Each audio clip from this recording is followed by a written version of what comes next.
Olá, meus amores, tudo bem com vocês? Vamos para a nossa aula de matemática de número 94 e agora no livro novo, livro 7. Nós vamos começar com conteúdo novo. Vamos falar sobre frações. É possível que você já tenha ouvido falar sobre frações no terceiro ano, mas vamos retomar nessa atividade, nesse módulo, ok? Então, peguem o livro 7 de vocês, abram na página 66, as atividades são 103 e 104.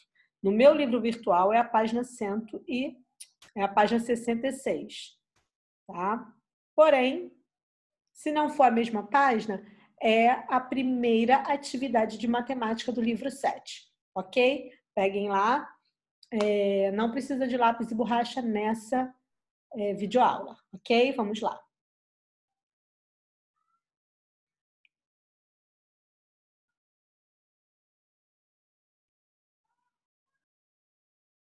E o tema é frações, noções e leitura de frações. Então, nós vamos retomar esse conteúdo que vocês já devem, lá no finalzinho do terceiro ano, devem ter tido contato. Se não, vocês vão entender, com certeza, agora que a gente vai começar a trabalhar. Eu vou ler os textos que estão no livro de vocês. Então, acompanha aí na primeira página. Durante certo tempo de nossa história, fizemos uso de números que representam a quantidades inteiras de elementos de uma coleção. Para isso, usamos os números naturais para a contagem. A gente já trabalhou bastante com números naturais, não é verdade? Como antigamente eles começavam, um exemplo de como eles usavam a contagem antigamente era contando o número de gado, suas ovelhas, seus bois, enfim, 1, 2, 3, utilizando sempre o número inteiro. E para isso servia muito bem.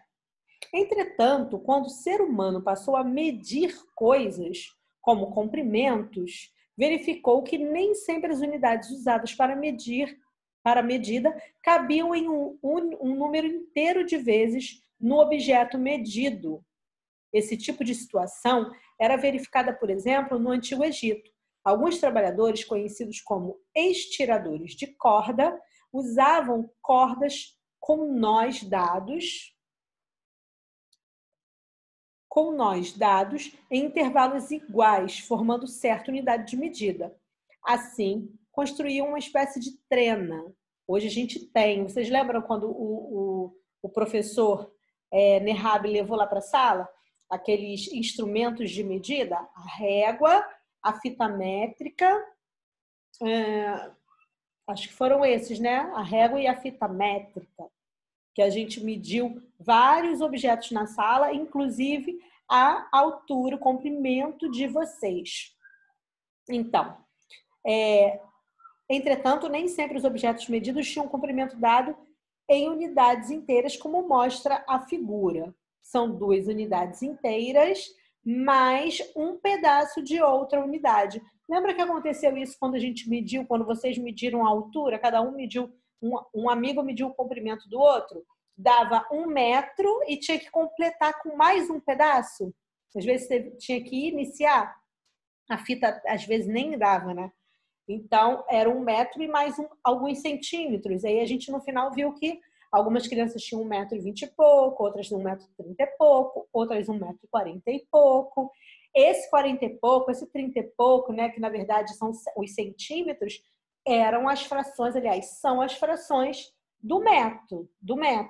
Hoje a gente tem as unidades de medida para medir comprimento. Naquela época não tinha. Então, eles faziam assim, com essas cordas com nós, e mediam dessa forma. São 2 unidades inteiras, mais um pedaço de outra unidade. Ok? Observe que na figura, os egípcios medem uma tábua, mas na medida usada entre os nós, não cabe um número inteiro de vezes do comprimento. Por razões semelhantes a essa, foram várias as tentativas de escrita dos números que não sejam naturais. ou seja, aqueles números que não são inteiros. Eles estavam pensando como escrever esses números que não são inteiros, que têm pedaços, que são pedaços ou partes. De todas as tentativas criadas por várias civilizações, 2 ficaram até hoje: as frações e os números decimais. Nesse capítulo, estudaremos em detalhes as frações. Então, nós vamos ver nesse capítulo as frações, tá? A fração é indicada pelo inteiro que foi dividido em partes iguais.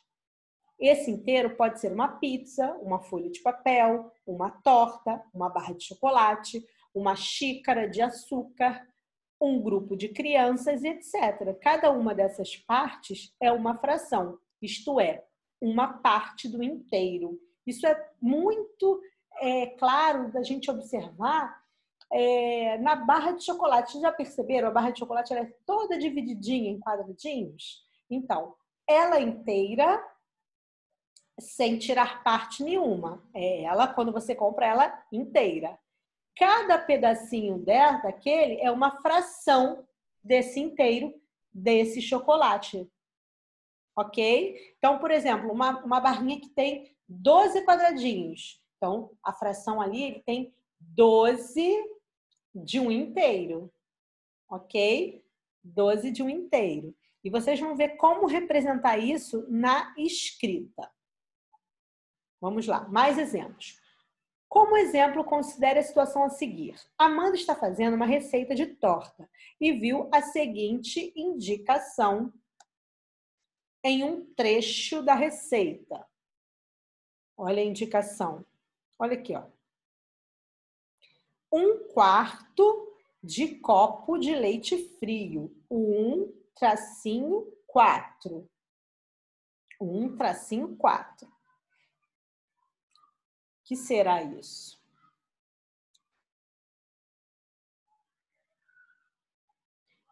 A figura mostra na prática o que significa o significado da escrita fracionada 3/4. Lá é 1/4 ou 3/4? O tio Jorge não viu direito, ó. É 3/4, é 3/4 de copo de leite frio. Então, aqui a gente vai ver direitinho o que significa 3/4, ok? A escrita fracionária, lê-se 3/4. Ou seja, é um copo dividido em 1, 2, 3, 4 partes iguais, mas ela só vai usar 3 dessas 4 partes. Então, ela só vai usar até aqui. Esse pedaço ela não vai usar, ok? Então, olha, o numerador, que é a parte de cima, é o número de cima, indica quantas partes do inteiro foram consideradas. Essas 3. O denominador, que é o número abaixo do traço fracionário, indica em quantas partes iguais o inteiro foi dividido. Então, um copo de leite ele foi dividido em 4, mas só vai ser usado 3. Se a gente quisesse representar a parte que não vai ser usada, nós usaríamos um desses 4. É mais ou menos isso. 3, nós vamos usar 3 partes das 4 partes de leite. Ok? Então, nós vamos usar só 3. E o que a gente não vai usar é uma dessas 4 partes. 1/4, que a gente não usaria. Ok? Então, o numerador é o número de cima, que indica as partes a serem consideradas. Traço fracionário. E o denominador é o número de baixo, que indica em quantas partes foi dividido o inteiro. No caso de uma barra de chocolate, que é dividida em, vamos supor, 12 quadradinhos, o 12 ficaria embaixo. Se eu comesse 2 quadradinhos, eu comeria 2 dos 12. Então, ficaria 2 em cima, o traço fracionário, e o 12 embaixo, que foi o total que eu fiz, que eu dividi. Quantidade total que eu dividi. 2 é a quantidade que eu comi. Tá? Vamos lá que vocês vão entender melhor. Olha aqui, ó. Observe, então, que o número 4 do traço denominado... deixa eu botar lá de novo, que eu vou ler. Observe, então, que o número 4, abaixo do traço denominador, que é o denominador, abaixo do traço, indica em quantas partes iguais o copo foi dividido, enquanto o 3, acima do traço, que é o numerador, indica quantas partes foram consideradas para trocar o leite. Tanto o numerador quanto o denominador são chamados de termos da fração. Agora vamos ver os dois exemplos seguintes. Os dois exemplos seguintes mostram a fração de cada figura que foi pintada de verde. Olha aqui. Eu tenho um círculo que foi dividido no total de quanto? 1, 2, 3, 4, 5, 6, 7, 8. Então, 8 é o total dividido, tá? O total de partes divididas desse inteiro. Esse total, a quantidade de partes que foi dividido inteiro, eu boto embaixo, é o denominador. E quantas foram pintadas? 5. Eu boto acima ou em cima do traço fracionário, que é o numerador. 5 partes pintadas de 8 partes no total. Aqui eu tenho um total de 5 partes divididas e pintei 2. Então, 2 partes pintadas de 5 no total. A leitura de uma fração é simples. Devemos ler o numerador como sempre lemos o número natural. Então, de cima eu vou ler sempre 5, 2, como eu leio o número natural.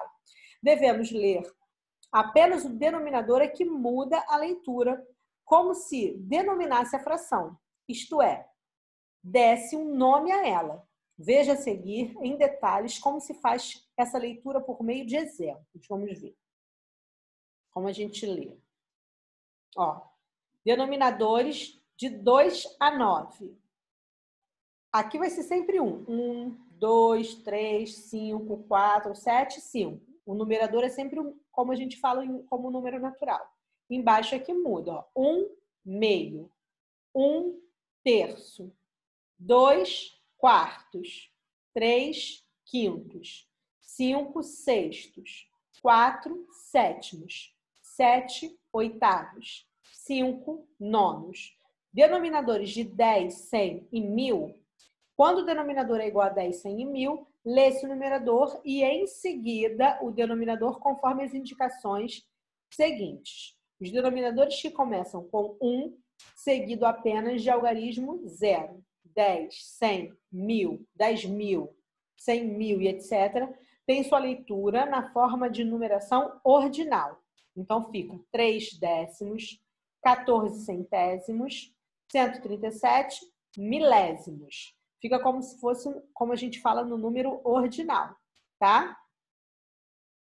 E o numerador, o denominador maior que 10 e diferente de 100, 1000 e 10.000 e etc., quando o denominador é maior que 10 e diferente de 100, 1000, 10.000, etc., lê-se o numerador e, em seguida, o denominador seguindo da palavra avos. Então, passou de 10, de décimos, passou de 10, a gente começa a ler como se fala no número natural e completa com avos, a palavrinha avos.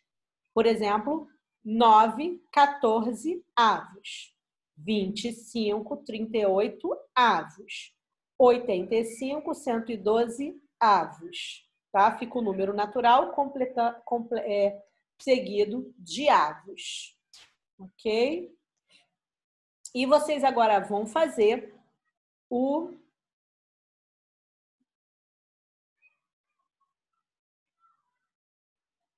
exercício proposto. Deixa eu ver se eu pulei. Tá certo, né? Certinho. Agora vocês vão fazer o exercício proposto, que é a página 72, tá? Lá na página 72, os exercícios propostos são página 72 e 73. Vocês vão fazer só 72, a 73 vocês vão fazer na próxima videoaula, ok? Um beijo e vamos fazer os exercícios na próxima videoaula também, tá? Os exercícios de aplicação.